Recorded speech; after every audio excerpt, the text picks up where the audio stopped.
Assalamualaikum warahmatullahi wabarakatuh.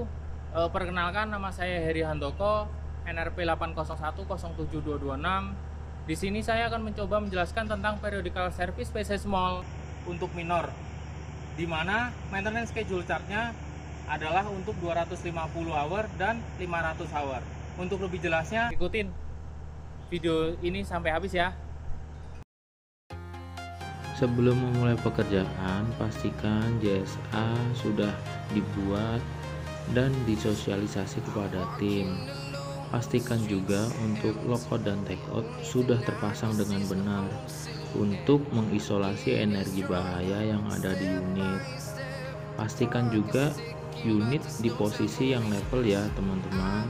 Sebelum kita mulai, kita preparation dulu sebelum melakukan periodical service 2000, di mana kita siapin yaitu Q-Sheet, terus YSA dan Q10 untuk inspection, terus shop manual dan OMM.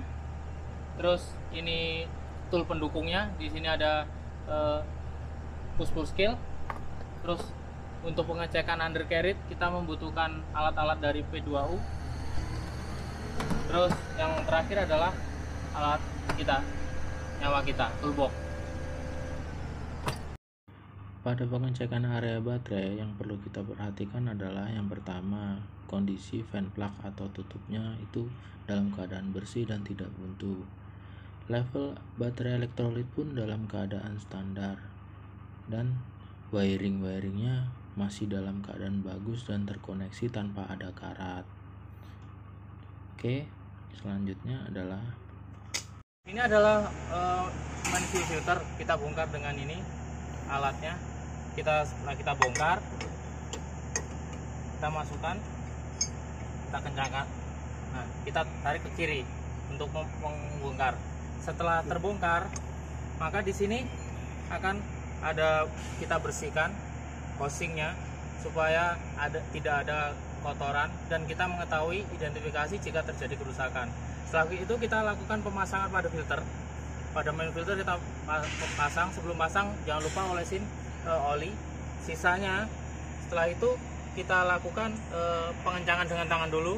Habis itu tambahkan 3/4 putaran dari filter tersebut untuk mengencangkan dengan tool ini. langkah selanjutnya adalah pelepasan oil engine filter ya teman-teman, di sebelah kanan unit.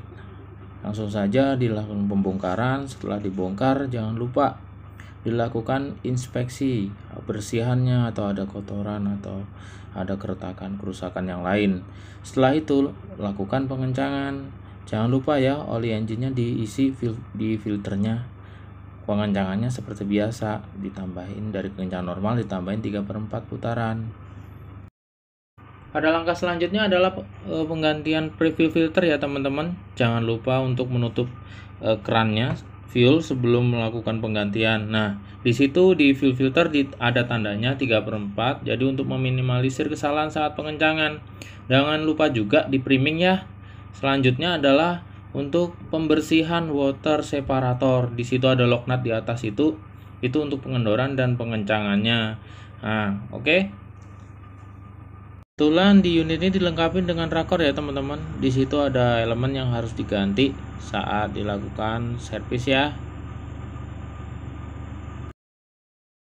Pada langkah ini adalah langkah untuk pengecekan level oli engine ya teman-teman. Dimana di situ ada low dan high, dimana pengisiannya sekitar 24 liter untuk refillnya setelah penggantian oli, dimana drainnya itu ada di bawah ya, sedangkan untuk pengisiannya ada di atas. Oli yang digunakan adalah SAE 15W40 ya teman-teman ya. Pengecekan pada belt tensional AC dan tensional alternator kita lakukan dengan tool ini, push-pull scale.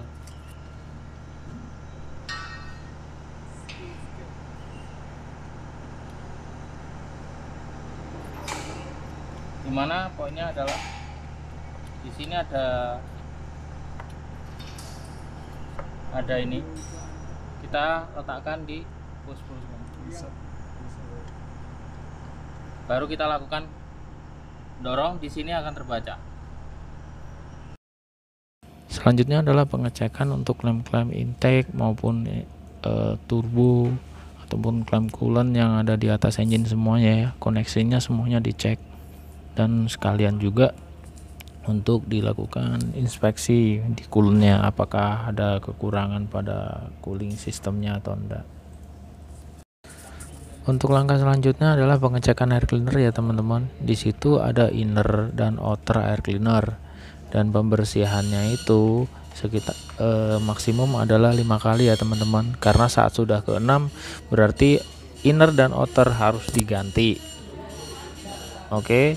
Nah, di bawahnya itu ada evakuator valve di mana kita harus lakukan pengecekan, dan nah seperti yang kita lihat kondisinya kotor sekali.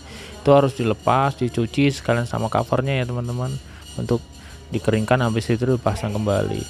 Pembersihan air cleaner dari dalam keluar ya teman-teman, pressernya sekitar 7 kilo ya, menyeluruh dari atas bawah.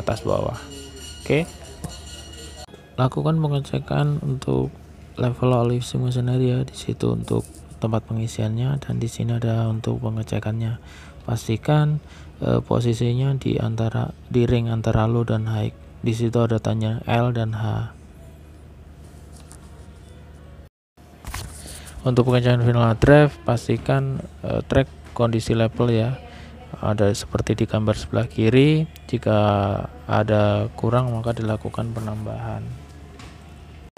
Pengecekan selanjutnya adalah pengecekan undercarriage ya teman-teman, di mana ada 2 metode, yaitu manual dan menggunakan tool. Jika menggunakan tool yaitu untuk mengetahui ketebalan, contohnya seperti video ini adalah menggunakan tool ultrasonic ya. Biasanya kita pakai, jadi dikalibrasi dulu tuh, dibersihkan daerah yang akan diukur, habis itu dikalibrasi. Kalau sudah dikalibrasi baru ditempel ke benda ukur sekitar 3 posisi, dimana di situ adalah sebagai referensi yang paling besar. Pengecekan pada idler digunakan metode manual, yaitu menggunakan tool seperti di video. Setelah tinggi idler kita dapat, maka posisi panjang dari alat ukur tersebut kita ukur menggunakan mistar, dan data tersebut akan kita masukkan ke dalam database. Pengecekan pada carry roller dilakukan dengan ultrasonic bisa, dengan manual bisa. Di sini menggunakan ultrasonic ya. Nah, di situ kita ketahuin 3 posisi tetap. Selanjutnya diukur pada track linknya. Track linknya diukur juga berapa kedalamannya, dimasukkan ke dalam data jika sudah. Selanjutnya dalamnya yang bersentuhan, pin bushingnya yaitu yang bersentuhan dengan sprocket, nanti itu kita lakukan pengukuran juga 3 titik juga ya teman-teman. Untuk pengukuran sprocket ada malnya ya teman-teman, sesuai dengan jenisnya. Untuk pengecekan bolt track shoe, gunakan palu besi untuk memukul track shoe tersebut. Suaranya pasti akan berbeda jika track shoe tersebut kendor. Dan jika ternyata udah kendor, lakukan pengencangan dengan metode 1 kencangan dengan torque sekitar 490 plus minus 50 Nm. Lihat apakah nut dan shoe sudah rapat di permukaan link. Setelah itu, jika sudah rapat, tambahkan 120 derajat. Ikuti urutan pengencangan seperti gambar yang ada di atas ya. Selanjutnya adalah untuk pengecekan track tension ya teman-teman. Caranya yaitu running engine di low idle, terus gerakan unit, taruh di posisi unit itu di posisi yang level tracknya. Terus taruh bar lurus itu di atas track seperti di gambar, yaitu dari idler nomor 1 sampai ke carrier roller nomor 2. Nah, selanjutnya ukur maksimum defleksi antara permukaan track dan bawah dari bar. Standarnya 10 sampai 30 mili. Ternyata jika kurang posisi kode A tersebut, lakukan adjustment. Cara adjustment ada beberapa kritikal ya dan bahayanya. yaitu yang seperti saya tunjukkan. Jiplak nomor 1 sangat berbahaya karena terdapat internal pressure. Jadi jangan pernah kendorkan lebih dari 1 putaran. Itu adalah tujuannya untuk rilis jika grease-nya terlalu penuh. Dan yang kedua, jangan pernah ya melihat terlalu dekat karena saat pengendoran itu grease bisa muncrat kena mata atau muka. Untuk cara adjustmentnya yaitu 1. Pompa grease di fitting nomor 2 dengan grease gun. Terus untuk mengecek tension sudah benar atau tidak, gerakan unit perlahan sekitar 7-8 meter ke arah depan ya. Terus lakukan pengecekan lagi. Jika belum benar, langsung adjust lagi. Jika dimensi S sudah tidak ada celah lagi, berarti pin dan bushing sudah aus. Jadi harus dilakukan penggantian atau pengecekan lebih lanjut.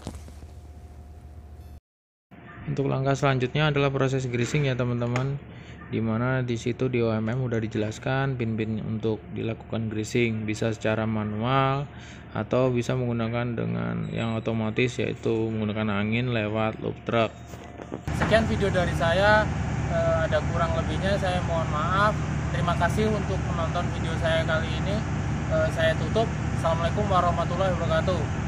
Semangat pagi, kita bisa luar biasa.